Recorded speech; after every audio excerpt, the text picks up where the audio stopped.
తెలంగాణ రాజకీయాల్లో అత్యంత సంచలనం సృష్టించిన కేసులో కీలక పరిణామం చోటు చేసుకుంది. బండి సంజయ్ కుమారుడు సాయి భగీరథ్కు తెలంగాణ న్యాయస్థానం 7 రోజుల పాటు మధ్యంతర బెయిల్ మంజూరు చేస్తూ కీలక ఆదేశాలు జారీ చేసింది.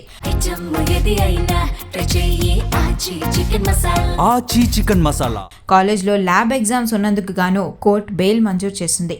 ఒక మైనర్ బాలికకు సంబంధించిన పోక్సో కేసులో భగీరథ్ పేరు వెలుగులోకి రావడంతో ఈ వ్యవహారం రాష్ట్ర వ్యాప్తంగా తీవ్ర చర్చనీయాంశంగా మారింది.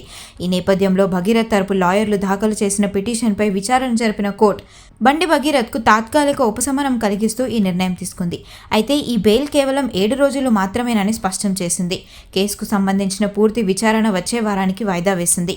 కోర్టు ఆదేశాల ప్రకారం భగీరథ్కు ప్రస్తుతానికి తాత్కాలిక ఊరట లభించినప్పటికీ కేసు విచారణ మాత్రం పూర్తి స్థాయిలో కొనసాగుతుందని న్యాయస్థానం తెలిపింది. వచ్చే వారం జరగబోయే తదుపరి విచారణలో కోర్టు ఎలాంటి ఆదేశాలు జారీ చేయబోతుందనేదే ఇప్పుడు అత్యంత ఆసక్తికరంగా మారింది.